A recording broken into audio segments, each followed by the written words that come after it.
Tejasvi madam ಇಲ್ಲಿ ಹೇಳಿ. ನನಗೆ ಏನು ನವೆಂಬರ್ ಕ್ರಾಂತಿ ತುಂಬ ಚರ್ಚೆ ಆಗಿರುವಂತಹ ಇವತ್ತು ಚರ್ಚೆ ಮಾಡ್ತೀರಿ. ಆದರೆ ನವೆಂಬರ್ ಕ್ರಾಂತಿಯ ಚಂಡಮಾರುತ ಕರ್ನಾಟಕವನ್ನು ಬಿಟ್ಟು ಬಂಗಾಳ ಕೊಲ್ಲಿಯ ಮೂಲಕ ಬಿಹಾರದಿಂದ ದೆಹಲಿಗೆ ಹೋಗಿ ನವೆಂಬರ್ ಕ್ರಾಂತಿ ಶುರುವಾಗುತ್ತಾ ಅಂತ. ಸ್ಟ್ರೈಕ್ ರೇಟ್ ಬಗ್ಗೆ ತಾವು ಮಾತನಾಡ್ತಾ ಇದ್ರಿ, ಗುಡ್ ಅನಾಲಿಸಿಸ್. ಬಿಜೆಪಿಯ ಶಕ್ತಿ, ಬಿಜೆಪಿಯ ನಾಯಕತ್ವ, ಬಿಜೆಪಿಯ ಪ್ರಭಾವಕ್ಕೆ ಹೋಲಿಸಿದರೆ ಮತ್ತೆ ನಾವೀಗಾಗಲೇ LJP ಇಂಟರ್ನಲ್ ಸಮಸ್ಯೆ ಇದ್ದಾಗ್ಯೂ ಕೂಡ ನಿತೀಶ್ ಕುಮಾರ್ ಅವರ ಪಾರ್ಟಿಯ ಪರ್ಫಾರ್ಮೆನ್ಸ್ ನೋಡಿದಾಗ ನಿತೀಶ್ ಕ್ಯಾನ್ ಬಿ ಎ ರೆವಲ್ಯೂಷನ್ನ ಒಂದು ಲೀಡರ್. ಏನು ಪ್ರಧಾನಿ ಪಟ್ಟಕ್ಕೆ ಅಲ್ಲಿ ಚಂಡಮಾರುತ ಬೀಸುವಂಥ ಎಲ್ಲ ರಾಜಕೀಯ ಎನಿಥಿಂಗ್ ಈಸ್ ಪಾಸಿಬಲ್ ಅಂತಕ್ಕಂಥದ್ದು. ಎರಡನೇದು, RJD ಜೊತೆ ಮತ್ತು ಕಾಂಗ್ರೆಸ್ನ ಜೊತೆ ಸಮ್ಮಿಶ್ರ ಸರ್ಕಾರ ನಡೆಸಿದಂತಹ ಏನು ನಿತೀಶ್ ಕುಮಾರ್ ಅವರ JDU ಅವಾಗ ಇದ್ದಂಥದ್ದು, ಅಂದರೆ ಮಹಿಳಾ ಮತದಾರರು ಇರ್ಬೋದು ಅಥವಾ ಒಂದಷ್ಟು ಜನ ಮರಂಕಲ್ ಸರ್ ಹೇಳ್ತಾ ಇದ್ರು ಮುಸ್ಲಿಂ ಮತದಾರರು ಕೂಡ ಒಂದಷ್ಟು ಜನ, ಅಂದರೆ ಒಂದು ಸೆಕ್ಯುಲರ್ ಪಾರ್ಟಿ ಜೊತೆ ಇದ್ದಾಗ ಇರುವಂಥ ಕೆಲವು ಸಂಬಂಧಗಳು, ಕೆಲವು ವೋಟ್ ಬ್ಯಾಂಕ್ ಅಂತ ಇರುತ್ತೆ. ಸೊ ಅದು ಈಗ ಮಹಾನ್ ನಾಯಕರಿಗೆ, ತುಂಬ ಸೀನಿಯರ್ ಲೀಡರ್ಸ್ಗೆ ಅದು ಏಕಾಏಕಿ ಬಿಟ್ಟೋಗಲ್ಲ. ಅನೇಕ ಸಂದರ್ಭಗಳಲ್ಲಿ ಕೆಲವರಿಗೆ ಅದನ್ನು ತಗೊಂಬರಕ್ಕೆ ಸಾಧ್ಯ ಆಗುತ್ತೆ. ಆ ಫ್ಯಾಕ್ಟರ್ಸ್ ಕೂಡ. ಮತ್ತು ಇವರು ಗೃಹಲಕ್ಷ್ಮಿ ಯೋಜನೆ ಕರ್ನಾಟಕದಲ್ಲಿ ವಿರೋಧ ಮಾಡಿದಂಥವರು ಆ ಗೃಹಲಕ್ಷ್ಮಿ ಯೋಜನೆಯನ್ನು ಕೊನೆಯ ಗಳಿಗೆನಲ್ಲಿ ಇಂಪ್ಲಿಮೆಂಟ್ ಮಾಡಿರ್ತಕ್ಕಂಥದ್ದು 10,000 ಹಾಕಿಸಲ್ಪಟ್ಟಂಥ ಲಕ್ಷ್ಮಿಯ ಕೃಪೆ ಕೂಡ ಇದರಲ್ಲಿ ಫಲಿತಾಂಶವಾಗಿ ಹೊರಹೊಮ್ಮೋದ್ರಲ್ಲಿ ಬಹುದೊಡ್ಡ ಒಂದಿದ್ರಲ್ಲಿ ಮೇಲ್ನೋಟಕ್ಕೆ ಇವತ್ತು ಕಾಣ್ತಾ ಇದೆ. ಹಾಗಾಗಿ ಇವರು ಮೂಲಭೂತವಾಗಿ ಭಾರತ ದೇಶವನ್ನು ಕಾಡುವಂತಹ ಜನಸಾಮಾನ್ಯರ ಇಶ್ಯೂಸ್ ಹಾಗೇ ಇದೆ. ಅಪೋಸಿಷನ್ ಪಾರ್ಟಿಗಳಾಗಿ ಹೌದು, ನಿಮ್ಮ ಅನಾಲಿಸಿಸ್ ಕರೆಕ್ಟ್ ಇದೆ. ಒಂದು ಡೆಮೋಕ್ರೆಟಿಕ್ ಪಾರ್ಟಿಯಲ್ಲಿ ಒಂದು ಪ್ರಬಲವಾದ ಕೇಂದ್ರ ಸರ್ಕಾರ, ಪ್ರಬಲವಾದ ನ್ಯಾಷನಲ್ ಪಾರ್ಟಿಯನ್ನು ಎದುರಿಸುವಾಗ ಸ್ಥಳೀಯ ಪಕ್ಷಗಳಿಗೆ ಅದರದೇ ಆದಂಥ ಇವತ್ತು JDS ಕಾಂಗ್ರೆಸ್ ಜೊತೆಗೆ ಇದ್ದಿದ್ದರೆ ಅದು ನಿಜವಾಗ್ಲೂ tough job. It is a tough job. ಅದೇ ತರ ಮೇಡಮ್, ನೀವು ಎಷ್ಟು ಸಂಗತಿಗಳನ್ನು ಹೇಳ್ತಿರಲ್ಲ, ಈಗ ಕೇಂದ್ರ ಸರ್ಕಾರ ವಿಫಲವಾಗಿದೆ ಅಂತ, ಅಲ್ಲಿ ನಿಮ್ಮ ವಿಫಲತೆನೂ ಕಾಣುತ್ತೆ. ಯಾಕಂದ್ರೆ ಯಾಕೆ ಅದನ್ನೇ ಅಪೋಸಿಷನ್ ಇರೋದಕ್ಕೇ ನೀವು ವಿಫಲತೆ ಕಾಡ್ತಾ ಇದೆ ಅಂತ ಹೇಳ್ತಿರೋದು. ಯಾಕೆಂದರೆ ಇದು ಇವ್ರು ಏನೇನು ಮಾಡ್ತಾ ಇದ್ದಾರೆ ಅನ್ನೋದನ್ನು ನೀವು ಜಗತ್ತಿಗೆ ತೋರಿಸುವಂಥ ಪ್ರಯತ್ನ ನೀವು ಮಾಡಬೇಕು, ಜನಗಳಿಗೆ ಮುಟ್ಟಿಸುವಂಥ ನೀವು ಪ್ರಯತ್ನ ಮಾಡಬೇಕು. ಬರೀ ಹೆಂಗೆ ಗೊತ್ತಾ, ಓಟ್ ಚೋರಿದ ಇಟ್ಕೊಂಡು ಹೋದರೆ, ಬರೀ ನೀವು ಓಟ್ ಚೋರಿ ಬಗ್ಗೆ ಮಾತಾಡಿದ್ರೆ ಅದು ಜನಗಳಿಗೆ ಮುಟ್ಟಕ್ಕೆ ಸಾಧ್ಯ. ಒಂದು ಪ್ರಶ್ನೆ, ಒಂದು ಪ್ರಶ್ನೆ ಇದೆ.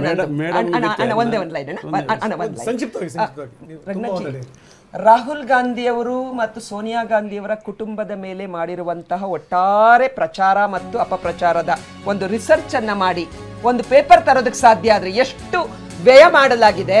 ಒಂದು ಡೆಮೋಕ್ರೆಟಿಕ್ ದೇಶದಲ್ಲಿ ಅಪೋಸಿಷನ್. ಒಂದು ನಿಮಿಷ ಮೇಡಮ್, ಒಂದು ನಿಮಿಷ. 2014ರಿಂದ ಅವಿನಾಶ್ ಯಾವ್ಯಾವ ಚುನಾವಣೆ ಆಗಿದೆ ಅದನ್ನು BJP ಅದನ್ನು ಎದುರಿಸಿರುವಂಥ ರೀತಿ, ಅದನ್ನು ಕನ್ಸಿಡರ್ ಮಾಡುವಂಥ ರೀತಿ, ಯುದ್ಧ ಸಣ್ಣದಾಗಿರ್ಬೋದು ದೊಡ್ಡದಾಗಿರ್ಬೋದು, ಶತ್ರು ಅವನು ಬಹಳ ಬಲಯುತನಾಗಿರ್ಬೋದು ಅಥವಾ ದುರ್ಬಲನಾಗಿರ್ಬೋದು. ಚಾಣಕ್ಯ ಒಂದು ಕಡೆ ಒಂದು ಮಾತು ಹೇಳ್ತಾನೆ, ಶತ್ರು ಅಂತ ಹೇಳಿದಂಥ ಸಂದರ್ಭದಲ್ಲಿ ಶತ್ರುನೇ ಅವನನ್ನು ನೀನು ಅವನು ಬಲವಂತ, ಅವನು ಬಲಹೀನ ಅಂತ ನೀನು ಕನ್ಸಿಡರ್ ಮಾಡೋದಲ್ಲ. ಯುದ್ಧವನ್ನು ಅದೇ ರೀತಿ ಮಾಡಬೇಕು ಅಂತ, ಯಾಕಂದರೆ ಗೆಲುವು ಮುಖ್ಯ ಆಗಬೇಕು ಅಂತ. ಈಗ ನೀವು ಕಂಡಿರಂಗೆ ನೀವು ಮಹಾನಗರ ಪಾಲಿಕೆ ಚುನಾವಣೆಗಳಿಂದ ಹಿಡಿದು ಪಂಚಾಯತಿ ಚುನಾವಣೆಗಳ ತನಕ BJP ಮಾಡಿರುವಂಥ ರೀತಿ ಅದು. ಆದರೆ ಅದನ್ನೇ ವಿಪಕ್ಷಗಳಲ್ಲಿ ನೋಡಿದಂಥ ಸಂದರ್ಭದಲ್ಲಿ ಆ ಕೊರತೆ ದೊಡ್ಡ ಮಟ್ಟದಲ್ಲಿ ಇದು ಕಾಣುತ್ತೆ.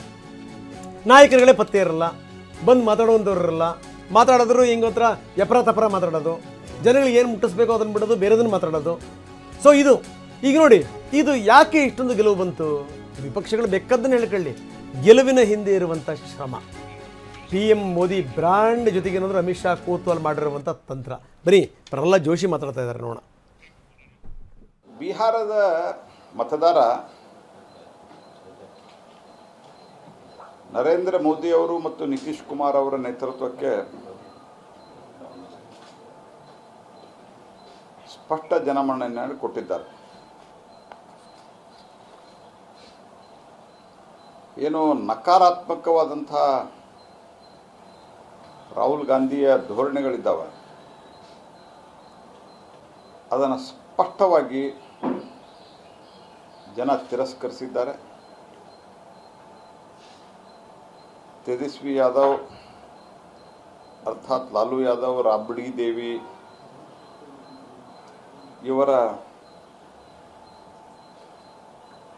ಜಂಗಲ್ ರಾಜ್ಯವನ್ನು ಅವರು ಮರೆತಿಲ್ಲ. ಜಂಗಲ್ ರಾಜ್ಯವನ್ನು ಮರೆಯದೆ ಅವ್ರು ಬಂದರೆ ಜಂಗಲ್ ರಾಜ್ಯ ಮತ್ತೊಮ್ಮೆ ಪುನರ್ ಪ್ರತಿಷ್ಠಾಪನೆ ಆಗ್ತದೆ, ವಾಪಸ್ ಬರ್ತದೆ ಅನ್ನುವಂತಹ ಒಂದು ಗಮನದಲ್ಲಿಟ್ಟುಕೊಂಡು ಮಂಗಲ್ ರಾಜ್ಯಕ್ಕೆ ಜನ ಮನ್ನಣೆಯನ್ನು ಕೊಟ್ಟಿದ್ದಾರೆ. ಮೋದಿ ಮತ್ತು ನಿತೀಶ್ ಕುಮಾರ್ ಅವರ ನೇತೃತ್ವದಲ್ಲಿ, ನರೇಂದ್ರ ಮೋದಿ ಮತ್ತು ನಿತೀಶ್ ಕುಮಾರ್ ಅವರ ನೇತೃತ್ವದಲ್ಲಿ. ಹಾಗಾಗಿ ನಾನು ಸನ್ಮಾನ್ಯ ನರೇಂದ್ರ ಮೋದಿಯವರು ಮತ್ತು ನಿತೀಶ್ ಕುಮಾರ್ ಅವರಿಗೆ ಇಷ್ಟೊಂದು ದೊಡ್ಡ ಪ್ರಮಾಣದಲ್ಲಿ ಬೆಂಬಲವನ್ನು ಕೊಟ್ಟಂತಹ, ಆಶೀರ್ವಾದ ಮಾಡಿದಂತಹ ಬಿಹಾರ ಜನತೆಗೆ ನಾನು ಅತ್ಯಂತ ಹೃದಯಪೂರ್ವಕವಾದಂತಹ ಧನ್ಯವಾದವನ್ನು ಅರ್ಪಿಸ್ತೇನೆ. ಏನು ಒಂದು ಕಾಲದಲ್ಲಿ ಕಾಂಗ್ರೆಸ್ ಪಾರ್ಟಿ ಫಾಲ್ಸ್ ನ್ಯಾರೇಟಿವ್ ಅನ್ನು ಮಾಡಿ ನೆಹರು ಇಂದಿರಾ ಗಾಂಧಿಯವರ ಕಾಲದಿಂದ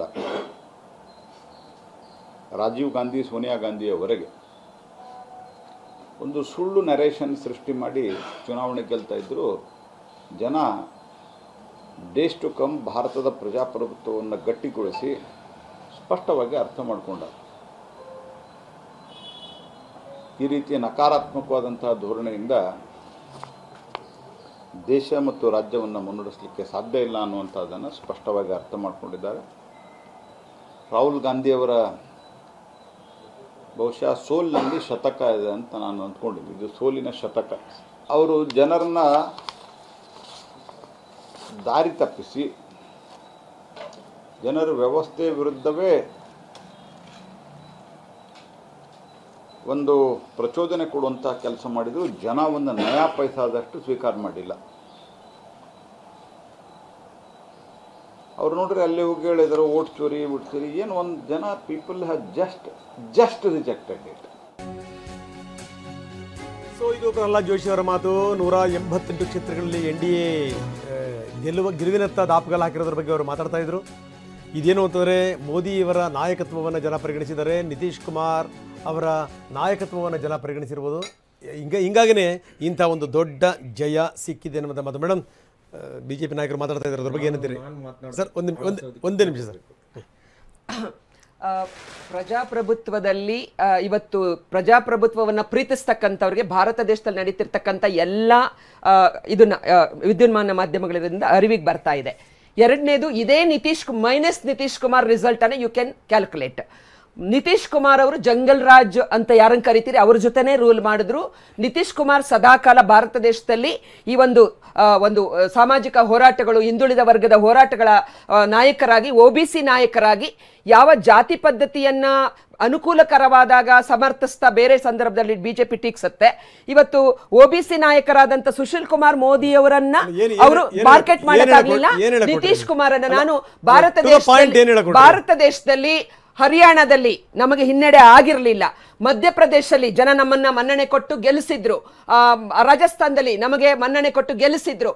ಹೈಜಾಕ್ ಮಾಡುವಂತಹ, ಒಂದು ಬ್ಲ್ಯಾಕ್ ಮೇಲ್ ಮಾಡುವಂತಹ, ಸಾಂವಿಧಾನಿಕ ಸಂಸ್ಥೆಗಳನ್ನು ಮಿಸ್ಯೂಸ್ ಮಾಡಿ ಟಾರ್ಚರ್ ಕೊಟ್ಟು ಒಂದು ಪ್ರಜಾಪ್ರಭುತ್ವವನ್ನು ಹೈಜಾಕ್ ಮಾಡುವಂತಹ ಬಲ ಪ್ರಯೋಗ ಏನಿದೆ, ಸ್ವಲ್ಪ ತಡ ಆಗಬಹುದು.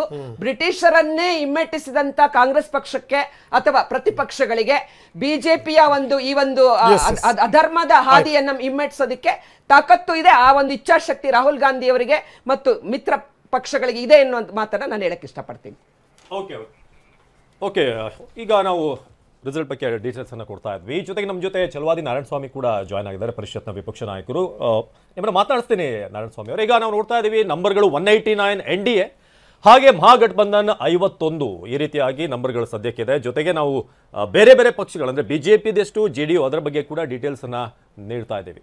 ಸೊ ಬಿಹಾರ ತೀರ್ಪು ಸಂಬಂಧಪಟ್ಟ ಹಾಗೆ ಈಗ ಅಪ್ಡೇಟ್ ಅನ್ನು ಕೊಡ್ತಾ ಇರೋದು ನಿಮಗೆ. ಸೊ 189 NDA, ಮಹಾಗಠಬಂಧನ್ 189ರಲ್ಲಿ ನೋಡಿ BJP ಅತ್ಯಂತ ದೊಡ್ಡ ಪಕ್ಷವಾಗಿ ಹೊರಹೊಮ್ಮಿರೋದು 87, JDU 75, LJP 20. ಅಂದರೆ ಯಾರ್ಯಾರಿಗೆ ಎಷ್ಟೆಷ್ಟು ಸೀಟ್ಗಳನ್ನು ಕೊಟ್ಟಿದ್ರಲ್ಲ ಅದೆಲ್ಲದರಲ್ಲೂ ಕೂಡ ಸರಿಯಾದ ರೀತಿ ಗೆಲುವನ್ನು ಪಡೀಲಿಕ್ಕೆ ಎಷ್ಟರ ಮಟ್ಟಿಗೆ ಕಾರ್ಯತಂತ್ರಗಳಾಗಿದೆ ಅನ್ನಲಿಕ್ಕೆ ಒಂದು ಬೆಸ್ಟ್ ಎಕ್ಸಾಂಪಲ್ ಇದು. ಅದು ಸಂಗತಿ. ಬನ್ನಿ, ನಮ್ಮ ನಾರಾಯಣಸ್ವಾಮಿ ಅವರು ನಮ್ಮ ಜೊತೆಗಿದ್ದಾರೆ. ನಾರಾಯಣಸ್ವಾಮಿಗಳೇ, ನಾವು ನೋಡ್ತಾ ಇದ್ದೀವಿ ರಿಸಲ್ಟನ್ನು ನೋಡಿದಂಥ ಸಂದರ್ಭದಲ್ಲಿ ಹೆಂಗೆ ವಿಶ್ಲೇಷಣೆ ಮಾಡ್ತೀರಿ ಸರ್? ಒಂದು ಅಭೂತಪೂರ್ವವಾದಂಥ ಜಯ. ಆರಂಭದಲ್ಲಿ ಏನು ಅಂದರೆ ಬಹುಶಃ ಏನು ಅಂದರೆ ಎಕ್ಸಿಟ್ ಪೋಲ್ ವಿವರಗಳನ್ನು ಹೇಳಿದಂಥ ಸಂದರ್ಭದಲ್ಲಿ ನಮಗೂ ಕೂಡ ಅಳುಕಿತ್ತು, ಅಷ್ಟು ಬರುತ್ತೆ ಇಲ್ವ ಅಂತ. ಅದನ್ನು ದಾಟಿ ಮುಂದಕ್ಕೆ ಹೋಗಿದೆ, 189 ತನಕ ಬಂದು ನಿಂತಿದ್ದೀರಿ. ಏನು ಹೇಳ್ತೀರಿ ಛಲವಾದಿ ನಾರಾಯಣಸ್ವಾಮಿಗಳೇ? ಈಗ ರಾಜ್ಯ ಮತ್ತು ದೇಶವನ್ನ ಕಟ್ಟತಕ್ಕಂಥ ಕೆಲಸದಲ್ಲಿ ಭಾರತೀಯ ಜನತಾ ಪಕ್ಷ ಮತ್ತು ಅದರ ಮಿತ್ರ ಪಕ್ಷಗಳ ಎಸ್, ಇನ್ನು ಮತ್ತೆ ಚುನಾವಣೆ ವಿಚಾರಕ್ಕೆ ಸಂಬಂಧಪಟ್ಟಂಗೆ ನಾವು ನೋಡ್ತಾ ಇದ್ದೀವಿ ಅಂದರೆ ಫಲಿತಾಂಶದ ವಿಚಾರಕ್ಕೆ ಸಂಬಂಧಪಟ್ಟಂಗೆ ಸೆಲೆಬ್ರೇಷನ್ ನಡೀತಾ ಇದೆ. JDU ಕಚೇರಿ ಮುಂಭಾಗದಲ್ಲಿ ನಡೀತಿರುವಂಥ ಸೆಲೆಬ್ರೇಷನ್ನ ನೇರ ದೃಶ್ಯಾವಳಿಗಳನ್ನು ನಾವು ನಿಮಗೆ ತೋರಿಸ್ತಾ ಇದ್ದೀವಿ.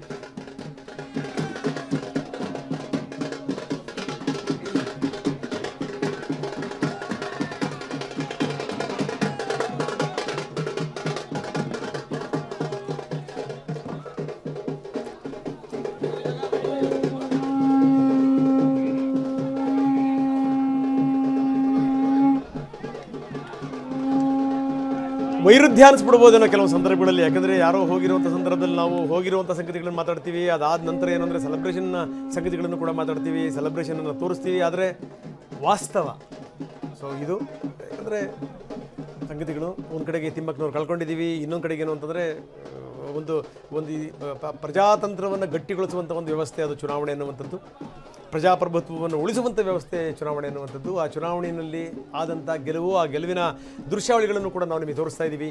ಬಿಹಾರದ ತೀರ್ಪಿನ ವಿವರಗಳು ಜೊತೆಗೇನು ಅಂತಂದರೆ ಅಲ್ಲಿ ಆಗ್ತಿರುವಂಥ ಸೆಲೆಬ್ರೇಷನ್.